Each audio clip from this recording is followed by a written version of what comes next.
And our first speaker from DCMS will give us some insight from their perspective. So, Raj, are you there?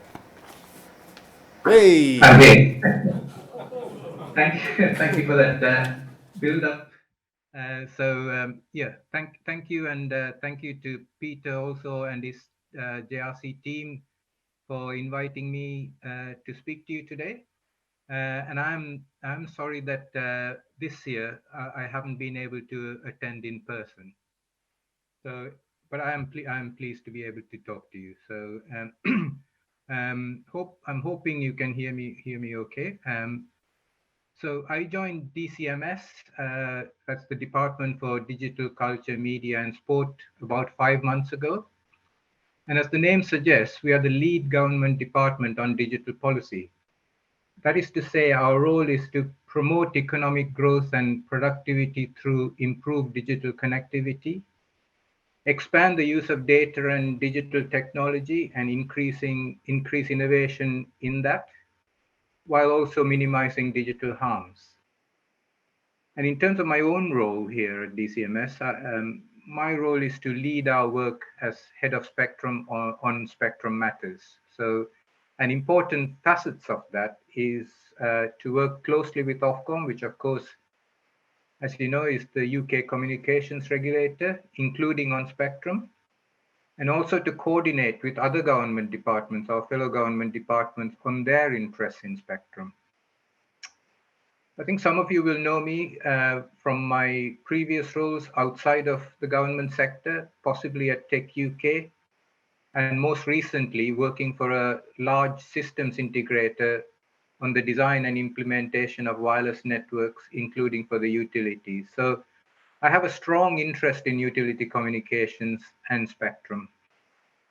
And for some of you, or some of you will know that I've shared your journey in the quest to solve the spectrum conundrum and for utilities for many years, more years than I care to remember, I think. And I'm aware that I'm talking to you to a room full of utility communications experts, or a physical and virtual room full of utility and communications experts. And so I don't need to dwell on the major drivers for the energy generation and distribution sector to implement digitization over the coming decade and the associated challenges in upgrading and widening digital connectivity across the networks. It is worth saying, though, that there is a growing appreciation across government of the importance of digital connectivity in delivering future energy networks, which in turn will be a major component of delivering its net zero targets, which Ian just alluded to. So improving digital connectivity in the energy sector, of course, involves a variety of technologies, from fixed line to wireless and satellites. And you in the sector avail yourselves of these services through a variety of means, from public networks to dedicated or self-provided ones. So there is I know that there is a consensus within your industry that the dedicated wireless component of your communications infrastructure arsenal will be an important, if not growing, element in meeting the future challenges. In upgrading and widening this wireless communications infrastructure, you want to deploy readily upgradable and globally available technologies such as LTE. The spectrum question then is, what spectrum could or should be available in the UK for such dedicated networks? Also, how should this spectrum be accessed? And can it be accessed on a shared basis, or should it be a dedicated spectrum? Of course, the degree of difficulty associated with finding spectrum increases significantly the more dedicated it needs to be, particularly in high spectrum utilization countries like the UK. The good news is that the policymakers working on this issue in government, in DCMS and BEIS, and our regulator partners in Ofcom and Ofgem are working together at a strategic level to find ways forward. And I wanted to briefly describe what we are doing on this. So if you could just move to the second slide, please. So at DCMS, we are developing a wireless infrastructure strategy to identify what the suite of future fit wireless infrastructure for consumers and industry should look like. This is a wide-ranging piece of work. So and also it will look at what government should do to enable this future fit infrastructure. Understandably, mobile coverage will be a key element for the strategy, but wireless infrastructure for enterprise applications such as yours will be an important component too. So to help with this, we are in the middle of a call for evidence exercise to seek stakeholder views. So to seek stakeholder views. So I do strongly encourage all of you, if you haven't done so already, to have a look at the call for evidence and send us your perspectives. You'll find the document if you search under wireless infrastructure strategy call for evidence, or alternatively do get in touch with me, my email at the end of my presentation. The deadline for responses is the 2nd of December, so there is still time. Now at Ofcom, they are in the middle of a process to develop a strategy on spectrum for the utilities. The first stage involved the engaging the utility sectors utility stakeholders, to model the data requirements over the next 20 to 30 years. So the second phase involves understanding the technology network options to deliver the communications requirement, including what role spectrum would play and whether this could or should be a dedicated spectrum.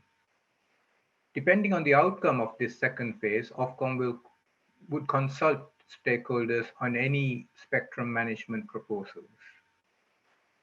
Phase 2 is currently expected to run until March 2022.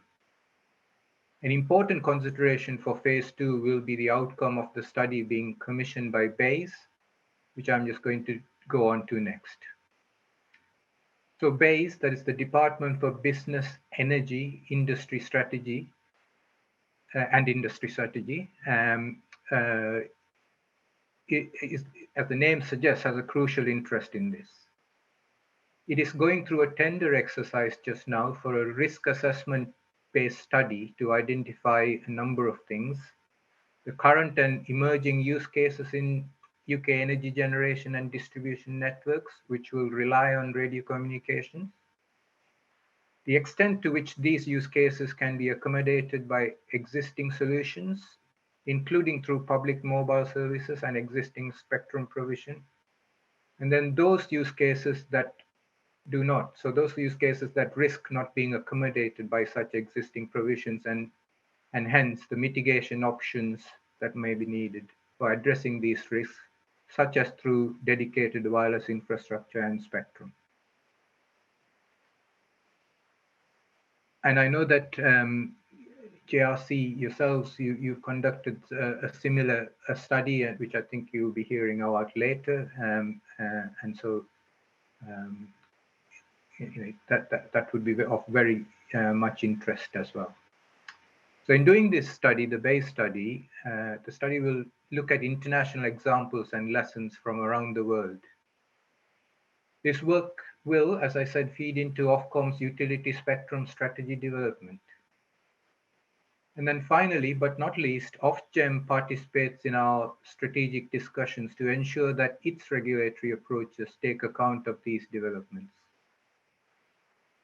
And outside of the industry, outside of officialdom, if you like, I'd like to pay tribute to the JRC and the ENA for their own work over the last few years to pull together a cohesive view across the energy sector on its communications requirements.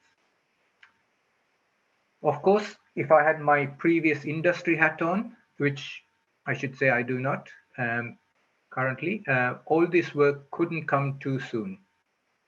I am optimistic, though, that this period, with this joined-up approach, we will find a worthy solution for the communications challenge ahead of us. Thank you. If you could, it's the last slide, which will have my email address.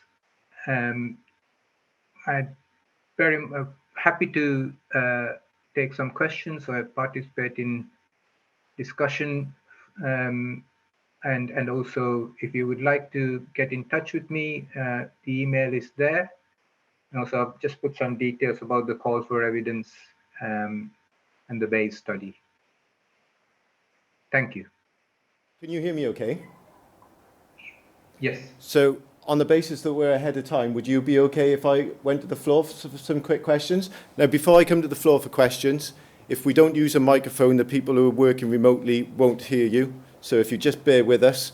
But has anybody got a question for Raj, please? Raj, you're getting off lightly here. I mean, from my point of view, I made some notes going through that. Clearly the work that JRC has been doing in conjunction with ENA, STG, there hasn't been a great deal of pushback from DCMS, Ofcom, BASE and Ofgem. But clearly I think the stage that you're at, Raj, and what you're saying is this is a fundamental decision and therefore a policy decision that needs to be made. And that needs to be based on strong facts. So I think I'm interpreting what you're saying is, the call for evidence allows you to consult those who are out there and will be using the tools. But also by doing this BASE committing to this tender exercise, we're looking for robust information just to allow that study to be complete from as many perceivable angles as possible. So we've got real inertia at the moment on this project. That's what I'm interpreting, Raj. Would you interpret that as a fair picture of the event? Yes, in the sense that I think what we have done now is sort of brought together the policy players that need to play a part here, and that's good, and that there is good commitment from all of those players, and we are working together. So that's a good sign, and I think that bodes well for us to make those decisions for the future. So I agree with that. Excellent. Thank you, Raj. I'm just going to put it out to the floor before I close and move on. Oh, we have got one. Sit tight, Raj. Julian has a question from JRC. We're just waiting for the microphone. Hi, Raj. It's Julian. Thanks again for joining us today. I know you've got a packed schedule. Without wanting to put you on the spot too much, Raj, I think this is a very relevant question to many in the room. Have you any finger in the air idea around timescales for this? Because a big issue, energy companies submitting their Rio proposals and all the rest, it's kind of crucial that there's some indication of what the timescales could be for getting through this process and hopefully obtaining spectrum at the other end of it. Are we in months, years, decades? Any ideas there, Raj? Oh, that is putting me on the spot. But I don't think I'm going to be able to give you a hard and fast date, except to say that you'll see that the train has left the station.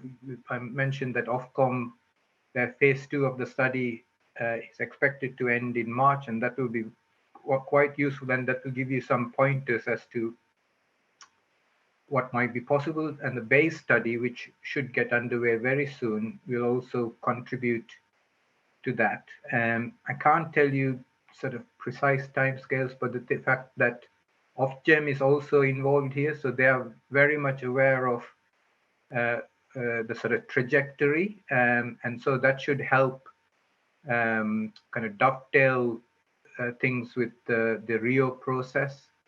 But I think in the next few months, we hope through the work that we've kicked off, we'll be able to tell you more on the precise timescales. Thanks very much. Cheers, Raj. Just sharing a view on that. I mean, in terms of ED2 business planning, Peter Bingham stood at the last JRC seminar we had like this in London and said he expected the energy companies to put digitalization and telecom investment into their business plans. But you have to have some certainty in what you're submitting into a business plan. You can't make up figures. So I can talk, as my day job working at Western Power Distribution, we've done an innovation project. You know, we've got ideas of costs, we got idea of the level of infrastructure that we need. So it would absolutely make sense for that to be in my business plan and expect to be challenged by Ofgem. Other players, you know, DNOs who are submitting and gas companies who are submitting their business plans, you know, to varying degrees, they're not going to have that level of knowledge. So I think the regulator, and this is Ian Smith's view, will be open to openers on this topic because the policy decision hasn't been made. So whilst it might be in my business plan, that's open to scrutiny, but it's based on current understanding subject to the spectrum being made available. But if it's not in one of your business plans, I think when it comes up to the discussion, I think that will be beneficial to be teased out in those discussions that you didn't have enough evidence to justifiably put it in your business plan. So that's a personal view. Raj, before you go, I got another question that's come in from one of the online viewers. What weight will you play on similar activities overseas? Now, I see that can be interpreted in a couple of ways. And I know through my role with JRC and STG that there are a lot of countries around the world who are going down this road of private networks and making spectrum available specifically for utilities. So I guess interpreting that question, what weight will you place on similar activities overseas? Is that visible to you? Is that playing into your studies? Absolutely. So both in Ofcom's work and I know the in Bayes' study, the international comparisons and lessons are major parts of it. So yeah, we're very interested in what other countries are doing. I mean, we already are aware of some of those things, of course, but we're very interested in that. The spectrum side, obviously, the UK has a particular landscape, if you like, that's kind of unique, I suppose. So we do need to take that into account. But yes, the sort of the approaches that other countries are doing, very definitely we'll be taking that into account because that's important. Okay, thank you, Raj. Any more questions before I allow Raj on his way? Raj, thank you ever so much for your time today. Much appreciated. Thank you. Thank you. See you.